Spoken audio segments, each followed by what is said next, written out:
ষষ্ঠ শ্রেণীর প্রিয় শিক্ষার্থী এস আল দাস স্যার ইউটিউব চ্যানেল থেকে তোমাদের সবাইকে স্বাগতম। আজকে তোমাদের জন্য আরেকটি নতুন ভিডিও নিয়েছি, ইংরেজি মডেল প্রশ্ন 2026 সেট নম্বর 2। অর্থাৎ আমি ইতিপূর্বে আরও একটি সেট তোমার ইউটিউব চ্যানেলে দিয়ে দিছি। আর আজকের সেট নম্বর 2 ষষ্ঠ শ্রেণী ক্লাস 6 প্রথম পর্যায়ক্রমিক মূল্যায়ন 2026 সনে, এটা দ্বিতীয় সেট। 30 মার্কের একটি স্কুলের প্রশ্ন বিশ্লেষণ সহ আমি সম্পূর্ণ সমাধান দেখাবো এই ভিডিওতে।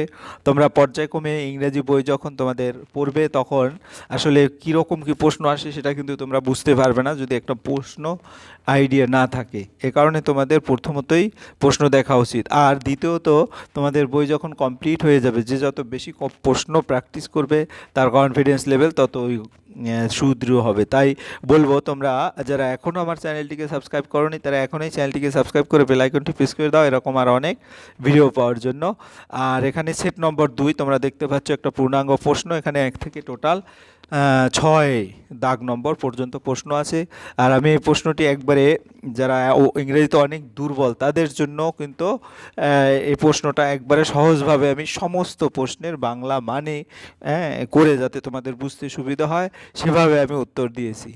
তো 1 নম্বর যে প্রশ্ন, read the passage and answer the question that follows. আমি তোমাদের প্রথমে বলবো, প্যাসেজ যে যত ভালো বুঝতে পারবে বাংলা মিনিং, সামগ্রিক প্যাসেজ, সে তত ভালো অ্যান্সার করতে পারবে। আর এই কারণেই আমি টোটাল লাইন বাই লাইন ধরে তোমাদের প্যাসেজটির বাংলা মানে দিয়েছি। প্রথম, said that the shopman and scarce his head for a moment as if thinking. দোকানদার বলল এবং কিছুক্ষণ মাথা চুলকালো যেন সে ভাবছে। Then he drew from his hair a glass ball and said something like this and held it out. তারপর সে তার চুল থেকে একটি কাচের বল বের করলো এবং বলল এরকম কিছু, বলে সামনে ধরলো। তারপরে দি অ্যাকশন ওয়াজ আনএক্সপেক্টেড। এই যে দি অ্যাকশন ওয়াজ আনএক্সপেক্টেড, এই কাজটি ছিল সম্পূর্ণ অপ্রত্যাশিত। এরপরের যেটা হচ্ছে তোমার, I had seen the trick done at magic show but I had not expected it there. আমি এই কৌশলটি জাদুর অনুষ্ঠানে দেখেছি কিন্তু এখানে দেখবো আশা করিনি। That's good I say it with a laugh. এটা ভালো, আমি হেসে বললাম। তারপরে, is not it said the shopman. তাই তো, দোকানদার বলল। Jip stretched out his hand to take his object and found merely a blank palm. Jip বস্তুটি নিতে হাত বাড়ালো কিন্তু শুধু খালি তালুই পেল। এরপরে আমরা যদি প্রশ্ন উত্তর একটু ভালো করে দেখি, to the narrator the action of the shopman was. এখানে এই প্রশ্নটা বলেছে, তাহলে আমরা দেখি দি অ্যাকশন ওয়াজ আনএক্সপেক্টেড, তাহলে উত্তর হবে আনএক্সপেক্টেড। তাহলে আমরা ওখান থেকে লিখে, এই দেখো উত্তর আনএক্সপেক্টেড লিখে দিয়েছি। The trick of the shopman was seen at magic show. দোকানদার কৌশলটি দেখে যেত জাদুর অনুষ্ঠানে। তারপরে, Jip stretched out his hand to take the glass ball. To take the glass ball আমরা কেবল পড়েছি। Jip stretched out his hand to take his object, মানে ওই গ্লাস বলটা গিভ কাছের বলটি নিতে হাত বাড়িয়েছিল। তারপরে, when he reached out zip found, হাত বাড়িয়ে গিভ শুধু খালি তালুই পেল। Found merely a blank palm, হাত বাড়িয়ে সে শুধু খালি তালুই পেল। কাজে এখান থেকে কিন্তু সুন্দর করে প্রশ্নের উত্তরগুলি আমি দিয়ে দিলাম, অর্থাৎ এ নম্বরে যে 4 মার্ক সেটা কিন্তু তোমরা অনায়াসে উত্তর করতে পারবে। এরপরে আমরা বি নম্বর দেখব। বি নম্বরের যে প্রশ্ন সেটা হচ্ছে, choose the correct answer from the given alternative. এখানে 3টি অপশন আছে, সেই 3টি অপশন থেকে যে উত্তরটি ঠিক হবে সেটা তোমাদের উত্তর দিতে হবে। তা প্রথম প্রশ্ন, the glass ball was drawn from the shopman's head hair pocket. এটা কোথায় ছিল, মানে কাচের বলটি দোকানদারের চুল থেকে বের হয়েছিল, অর্থাৎ চুল থেকে, এই কারণে বি নম্বর উত্তর হবে হেয়ার। তারপরে, the narrator had seen the trick before never before for the first man. আসলে বিফোর, বর্ণাকারী আগেও এই কৌশল দেখেছিল, এই কারণে এখানে বিফোর হবে উত্তর। তারপরে 3 নম্বর, I in the passage refers to. এখানে আই, এই প্যাসেজে আইটা কি হিসাবে বোঝানো, বর্ণনাকারীর জিপ না বোঝানো হয়েছে। এটা কি হিসাবে বোঝানো হয়েছে এই প্যাসেজে, এটা জিপস ফাদার। এখানে জিপস ফাদার, অর্থাৎ বি ঠিক, বি উত্তর ঠিক হবে না, এ উত্তর ঠিক হবে না, তাহলে সি উত্তর ঠিক। The shopman was scratching his head as if he was thinking, অর্থাৎ সে যেন ভাবছিল, এভাবে সে তার মাথা চুলকাইতেছিল, তাই না? তাহলে থিঙ্কিং এ নম্বর হবে উত্তর। এরপর আমরা চলে যাব সি নম্বরের প্রশ্ন। সি নম্বরের প্রশ্ন যদি একটু দেখি, সি নম্বরের, that's good I said with love, who said this, what was good, Jip stretched, এটা হচ্ছে কি, the narrator said this, narrator অর্থাৎ এই প্রথমটার উত্তর, যেমন who said this, the narrator সে, যে কথা বর্ণনাকারী বলেছিল। হোয়াট ওয়াজ গুড, কি গুড ছিল, the glass ball trick shown by the shopman was good, দোকানদারের দেখানো কাচের বলের কৌশলটি ভালো ছিল। অর্থাৎ আমরা এক এক করে এ বি সি এই তিনটি প্রশ্নের উত্তরে দিয়ে দিলাম।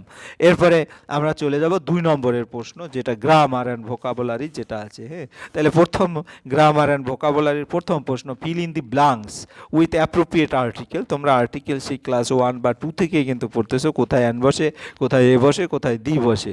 আই অ্যাট অ্যান আপেল, আপেলের আগে দেখা গেছে অ্যান বসে normally, A E I O U, এই পাঁচটি যে ভায়োল, ভায়োলের আগে অ্যান বসে। আমি গতকাল একটি আপেল খেয়েছিলাম, এর ইংরেজিটার বাংলাও আমি দিয়ে দিয়েছি। এরপর I have dash 1 rupees note, I have a, এখানে কিন্তু উচ্চারণগত কারণে ওয়ানের আগে অ্যান বসে নাই, ও কিন্তু এ ই আই ও ইউ ভায়োলেই, কিন্তু উচ্চারণটা কনসোন্যান্টের মতো, এই কারণে এ বসেছে। I have a 1 rupees note, আমার কাছে একটি, মানে আমার কাছে 1 টাকার একটি নোট আছে। এরপরে he has an M A degree in English, এই যে an M A, M A কেন, এই এম এ উচ্চারণ করতে গেলে আগেই ভায়োলের মতো উচ্চারণ চলে আসে, এই কারণে অ্যান এম এ, তার ইংরেজি এম এ ডিগ্রি আছে। এরপর আমরা চলে যাব 3 নম্বরের প্রশ্ন, হ্যাঁ, fill in the blank with suitable collective noun. Collective noun মানে সমষ্টিবাচক বিশেষ্য, তাই সমষ্টিবাচক বিশেষ্য কি সেটা দিয়ে তোমার এখানে পূরণ করতে বলছে। তাহলে এ, প্যাক অফ ওলস, নেকড়ের একটি দল জঙ্গলে ডাকছিল, ওয়াজ হাউলিং ইন দি জঙ্গল, নেকড়ের একটি দল জঙ্গলে ডাকছিল, এই কারণে প্যাক, প্যাক মানে দল, অফ ওলস অর্থাৎ নেকড়ের একটি দল। তারপরে দি ড্যাশ অফ বিস, হ্যাঁ, অর্থাৎ দি সোয়াম অফ বিস, মৌচাকের চারপাশে, মৌচাক যেটাকে মৌমাছির ঝাঁক গুঞ্জন করেছে, হ্যাঁ হ্যাঁ করছিল। তাহলে এরপরে 3 নম্বরের প্রশ্ন, a dash of cows, a herd of cows are grazing in the field, গরুর পাল, এই সিআরডি, হেয়ারট অর্থ কি, গরুর পাল, মাঠে ঘাস খাচ্ছে। এরপর আমরা চলে যাব 4 নম্বরের প্রশ্ন। 4 নম্বরের প্রশ্ন কি আছে, complete the sentence using present continuous tense of the verb in the bracket, we dash watch television, we are watching television, present continuous tense, সাবজেক্টের পরে ভার্ব, ভার্বের সাথে আইএনজি যুক্ত, তারপরে মানে অক্সিলারি ভার্ব সার্ভে। তো দি বয় হিট বলেছে, the boy is hitting the dog, the boy is hitting, ছেলেটি কুকুরটিকে মারছে, হ্যাঁ। তারপরে দি টিচার, হ্যাঁ, the teacher is teaching in the classroom, শিক্ষক শ্রেণীকক্ষে পড়াচ্ছেন, এটা 4 নম্বরের। এভাবে ইজ টিচিং আর, আর হ্যাঁ, the boy is hitting are we are, দুটো ইজ একটি আর বসছে। এবার 5 নম্বরের প্রশ্ন, change the following sentence into question, he will go there, হ্যাঁ, তাহলে উইল হি গো দেয়ার, উইলটা আগে এসে প্রশ্নের উত্তর হচ্ছে, সে কি সেখানে যাবে, she can sing well, can she sing well, সে কি ভালো গান গাইতে পারে, এভাবে উত্তর হবে। Mita is reading a story book, Mita is reading a story book, is Mita reading a story book, মিতাকে একটি গল্পের বই পড়ছে। এ হচ্ছে 5 নম্বরের প্রশ্ন হয়ে গেল। এরপর আমাদের টোটালি রাইটিং স্কিল দেখব। Writing skill, write a paragraph on a boat journey using the following hints, moonlight night, 4 friends, boat on a wide river, rippling of the water, dark forest on either side, thrill of the journey. হ্যাঁ, তাহলে আমরা এই হিন্টসগুলি ব্যবহার করে প্যারাগ্রাফটা লিখতে হবে, ঠিক আছে। Last full moon night, 4 friends and I went a boat journey on a wide river, আমার তাহলে মুনলিট নাইট হয়ে গেল, 4 ফ্রেন্ডসে ব্যবহার হয়ে গেল। অর্থাৎ গত পূর্ণিমার রাতে আমি এবং 4 জন বন্ধু একটি প্রশস্ত নদীতে ভ্রমণে বেরিয়েছিলাম। তারপরে তারপরে কি, দি মুনলিট, হ্যাঁ, light fail on the rippling water and made a shine like silver, চাঁদের আলো ঢেউ খেলানো জলের উপর পড়ে রূপোর মতো ঝলমল করছিল। তারপর on both side of the river there were dark forest which looked mysterious, নদীর দুই ধারে ঘন অন্ধকার বন ছিল এবং যা রহস্যময় লাগছিল। তারপরে the cool breeze touch our face and we felt very happy, আমাদের মুখ ছুঁয়ে যাচ্ছিল এবং আমরা খুব আনন্দ পাচ্ছিলাম। The gentle sound of water and the thrill of the journey and made the night unforgetful, অর্থাৎ জলের মৃদু শব্দ ভ্রমণের রোমাঞ্চ সেই রাতটিকে স্মরণীয় করে তুলেছিল। হ্যাঁ, এই ছিল তোমাদের সামগ্রিক প্রশ্ন এবং উত্তর। আশা করি ভিডিওটি যদি মনোযোগ সহকারে দেখো তাহলে ফুললি প্রশ্ন কিন্তু তোমরা বুঝতে পারবে, যারা একবারে দুর্বল তারাও। কারণ আমি সমস্ত গ্রামার থেকে শুরু করে প্যাসেজের সমস্ত প্রশ্নই আমি কিন্তু ইংরেজির পাশাপাশি বাংলাতেও বুঝিয়ে দিয়েছি। পরিশেষে বলবো ভিডিওটি দেখার জন্য অসংখ্য ধন্যবাদ। ভিডিওটি ভালো লাগলে লাইক কমেন্ট শেয়ার করতে ভুলবে না। আজ এই পর্যন্তই, ধন্যবাদ সবাইকে।